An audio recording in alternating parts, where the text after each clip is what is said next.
আজ আমি যে বইটা রিভিউ করব সেটা 1431 সালের আনন্দ পুরস্কার প্রাপ্ত উপন্যাস। আপনারা বেশিরভাগই এর নাম শুনেছেন, হয়তো অনেকেই পড়ে ফেলেছেন। তো আজকে সেই বইটা নিয়ে কথাটা বলবো। আমি রক্তিম, চলুন ভিডিও শুরু করা যাক। প্রথমে বইটা দেখিয়ে দিই।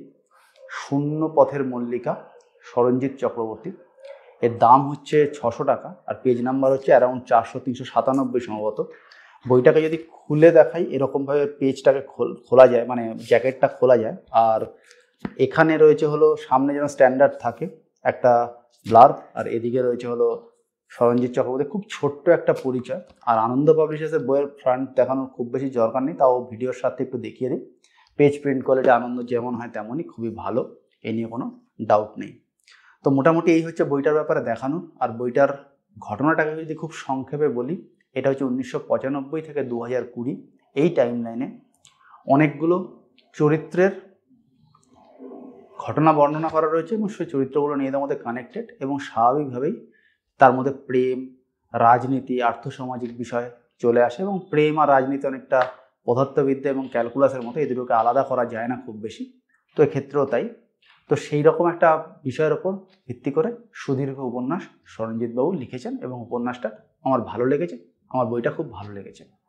তো এই অবধি শোনার পর যারা যারা এই ভিডিওটাতে কন্টিনিউ করতে চাইছেন না, তারা চলে যেতে পারেন। আপনাদের অসংখ্য ধন্যবাদ। আপনারা পরের ভিডিওতে আসুন, তার কারণ এরপরে আমি একটু বিশ্লেষণ করব। আমি চাইছি সেই সব মানুষরাই থাকুক যারা ওই ধরনের বিশ্লেষণ পছন্দ করেন। তো 1995 থেকে 2020 এই টাইম লাইনে বিভিন্ন চরিত্র যেরকম রয়েছে এবং সেই চরিত্রদের পরবর্তী প্রজন্মও রয়েছে। এবং যখন দুটো প্রজন্মের চরিত্রকে লেখক আনেন, তখন স্বাভাবিকভাবে দুটো প্রজন্মের মধ্যে একটা কনফ্লিক্ট থাকে। সেটা এই উপন্যাসের কনফ্লিক্ট হিসাবে চলে এসছে। সেটা হচ্ছে দুটো প্রজন্ম সবসময় দুটো বিভিন্ন আলাদা আলাদা সময়কে রিপ্রেজেন্ট করে। তাদের সমাজকে দেখা, সমাজ নিয়ে তাদের চিন্তাভাবনা, এগুলো আলাদা হয় এবং বাই দেন সমাজটাও বদলে যায়। এটা একটা সাংঘাতিক সুন্দর ভালো কনফ্লিক্ট হিসাবে সরঞ্জিতবাবু এই বইতে এস্টাবলিশ করতে পেরেছেন।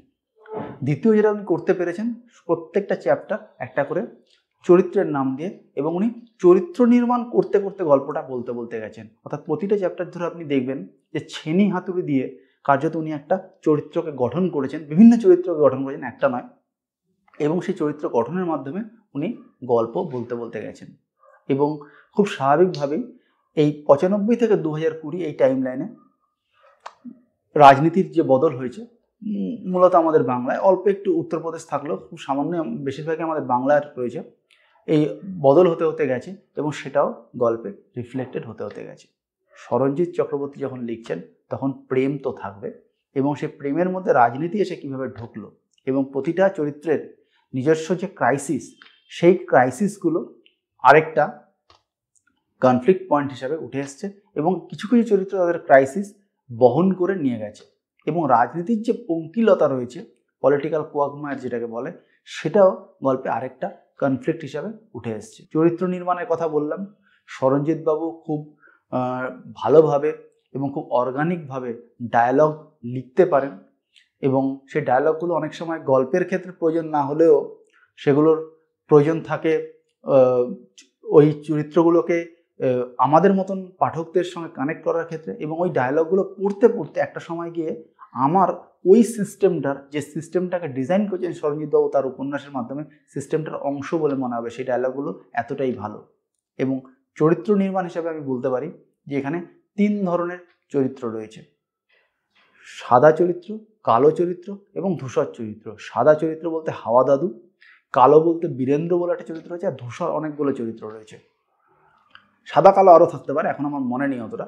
এবং এটার ফলে যেটা হচ্ছে, উনি 3 রকম ক্রাইটেরিয়া অফার করছেন। যেরকমভাবে কোনো কিছু কিনতে গেলে আমরা দেখতে পাই যে আমি আমার সাবস্ক্রিপশান নেব, স্টার স্পোর্টস এইচডি নেব না স্টার স্পোর্টস নর্মাল নেব, একটাতে আমাকে মাসে 25 টাকা দিতে হবে, একটাতে মাসে আমায় 10 টাকা দিতে হবে। এবার আমি আমার ক্রাইটেরিয়াটা বুঝে নিই যে আমার কি মানে খেলাটাকে ওইভাবে সুন্দর করে দেখা দরকার, যেখানে প্লেয়ারদের ঘাম ঝরছে, ঘাসের ডগাটাও খুব নিট অ্যান্ড ক্লিন দেখা দরকার, না কিছু স্কোরটুকু জানলেই হবে আমি খেলাটা এনজয় করতে পারবো।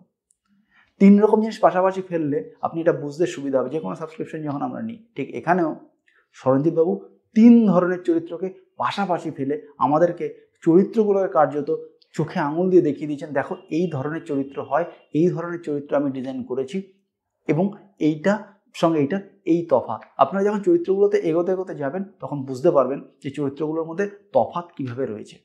এই অবধি ড্রিল ডাউন করার পর আমার ব্যক্তিগত একটা ইন্টারপ্রিটেশন রয়েছে এই উপন্যাসটা নিয়ে। সেটা হচ্ছে এই উপন্যাসটার সঙ্গে আমি মহাভারতের রেফারেন্স পেয়েছি, এপিক রেফারেন্স। মহাভারতে ব্যাসদেব যে চরিত্রটা রয়েছে বা যিনি মহাভারত লিখেছেন দ্বৈপায়ন, তিনি কিন্তু সবসময় সময় এগিয়ে নিয়ে যাওয়ার কথা বলেছেন, জীবন বৃক্ষ এগিয়ে নিয়ে যাওয়ার কথা বলেছেন। এখানে সিমিলার চরিত্র হাওয়া দাদু, সে সবসময় জীবনকে এগিয়ে নিয়ে যাওয়ার কথা বলে, জীবন বৃক্ষ এগিয়ে নিয়ে যাওয়ার কথা বলে। এবং আমরা মহাভারতে জানি যখন বিচিত্র বীর্যের সন্তান উৎপাদনে অক্ষমতা আছে তখন সত্যবতী তার বিবাহের আগের সন্তান ব্যাসদেবকে, তার আর পরাশর মুনির সন্তান, আমি মহাভারতের ঘটনাতে যাচ্ছি না, ব্যাসদেবকে ডেকে আনে সন্তান দেওয়ার জন্য। তারপর 3 সন্তানে একজন আবার দাসী পুত্র বিদুর, এখানে ওরকম রয়েছে। এবং ব্যাসদেবের রোলটা প্লে করছে হচ্ছে এখানে হাওয়া দাদু। কিছুটা হুবহু সিমিলারিটি আপনি পাবেন না, কিন্তু কিছুটা সিমিলারিটি আমি কিন্তু পেয়েছি। এবং এখানেও মহাভারতের মতো বায়োলজিক্যাল ফাদার এবং সোশ্যাল ফাদারের মধ্যে পার্থক্য অনেক জায়গায় দেখা গেছে। আমরা জানি পাণ্ডবরাও কেউ পাণ্ডুর সন্তান নয়, সুতরাং এখানে বায়োলজিক্যাল এবং সোশ্যাল ফাদারের একটা তফাৎ রয়েছে। এবং এই তফাৎটা রয়েছে হচ্ছে জীবন বৃক্ষ এগিয়ে নিয়ে যাওয়ার জন্য। এখানে অধর্মের প্রতীক হিসাবে দুর্যোধনের মতো চরিত্র হিসেবে আমি বীরেন্দ্রকে পেয়েছি। আর এখানে কর্ণের মতো, কর্ণ স্লাইটলি ডিপ্রাইভ, সে অতটা অ্যাচিভ করার কথা, তার পিতৃ পরিচয়টা প্রপারলি সোসাইটিকে জানানো নয়, এই অ্যাচিভ করার যতটা সে মনে করছে সে পাওয়া উচিত সেটা সে পাচ্ছে না, এবং তার একজনকে পছন্দ ঊর্জা বলে। এই কবি বলে একটা চরিত্রকে আমার মনে হয়েছে কর্ণের মতো, এবং ঊর্জা বলে চরিত্রটাকে আমার মনে হয়েছে দ্রৌপদীর মতো। এদের সঙ্গে মহাভারতের খুব সুন্দর সিমিলারিটি রয়েছে। সমস্তটা মহাভারত না হলেও এটার মধ্যে মহাভারতের খুব সুন্দর সিমিলারিটি আমি পেয়েছি। এবং এই মহাভারতীয় সিমিলারিটি পাওয়ার সঙ্গে সঙ্গে গল্পটা কিন্তু এক ধাপ উপরে চলে গেছে। গল্পটার মধ্যে নেগেটিভ অ্যাজ খুব একটা কিছু নেই, ঠিক আছে। গল্পটার তাহলে যদি আমি এই পুরো ঘটনাটাকে সামারাইজ করি, তাহলে এই বইটার মধ্যে কি আছে? সরঞ্জিৎ চক্রবর্তী মানে প্রেম রয়েছে, প্রেম রয়েছে, এবং প্রেমের সঙ্গে সঙ্গে প্রেমের মনস্তত্ত্ব রয়েছে, অর্গানিক ক্যারেক্টার বিল্ডিং রয়েছে, অর্গানিক ডায়ালগ লেখা রয়েছে, যে ক্যারেক্টার বিল্ডিং এবং ডায়ালগ সরাসরি পাঠকের সঙ্গে কানেক্ট করবে এবং পাঠককে ওই সিস্টেম বা ওই ক্যানভাস, একটা ক্যানভাস জুড়ে সরঞ্জিৎবাবু যে ছবিটা এঁকেছেন সেই ছবির একটা অংশ করে নেবে এবং পাঠক নিজের অজান্তে অংশ হবে। চরিত্র নির্মাণের ক্ষেত্রেও উনি বিভিন্ন ধরনের চরিত্র অফার করেছেন। এবং চরিত্রের যদি আমি একটা কন্টিনাম ড্র করি, পুরো সাদা আর পুরো কালো, পুরো কালোতে যদি বীরেন্দ্র দাঁড়িয়ে থাকে আর পুরো সাদাতে যদি হাওয়া দাদু দাঁড়িয়ে থাকে, তাহলে এই পুরো কন্টিনামটা জুড়ে বিভিন্ন চরিত্র রয়েছে। অর্থাৎ সাদা আর কালোর কম্বিনেশন চেঞ্জ করে করে উনি এই কন্টিনামটা ডিজাইন করেছেন। অর্থাৎ পুরো সাদা হাওয়া দাদু থেকে যখন আপনি পুরো কালো বীরেন্দ্রর দিকে আসবেন, ঠিক এই মাঝপথে সমস্ত ক্যারেক্টারটাকে আপনি পাবেন। অর্থাৎ নাম্বার লাইনের মতো 0 0 ডান দিকে গেলে পজিটিভ, বা দিকে গেলে negative, plus infinity minus infinity, মাঝখানে 0 পড়ে আছে। এক্ষেত্রেও তাই আপনি ধরতে পারেন। কিছু কিছু নিউট্রাল চরিত্রও পাবেন, না সাদা না কালো। অর্থাৎ এই পুরো সমস্ত ধরনের চরিত্র আমি যেটা স্টার স্পোর্টস এইচডি আর নর্মাল স্টার স্পোর্টস দিয়ে বোঝালাম, অফার করেছেন। এবং অফারটা করার উদ্দেশ্য হচ্ছে যখন আপনি কোথাও সাবস্ক্রিপশন নিতে যান কোনো ওই ধরনের সার্ভিস প্রোভাইডারের কাছ থেকে, তখন আপনি দেখতে পাবেন D2H প্রোভাইডারের কাছ থেকে, তখন আপনি কম্পেয়ার করতে পারেন। ঠিক এখানেও আপনি কম্পেয়ার করতে পারবেন এবং প্রতিটা ক্যারেক্টারের নাম দিয়েই কিন্তু একটা করে চ্যাপ্টারের নাম। অর্থাৎ চরিত্র নির্মাণই যে এই গল্পের মূল হয়ে উঠবে এবং কার্যত ছেনি হাতুড়ি দিয়ে বা কোমরের মতো একদম মানে কাদামাটি চটকে উনি চরিত্রটাগুলোকে তৈরি করেছেন, এটা একদম নিশ্চিত।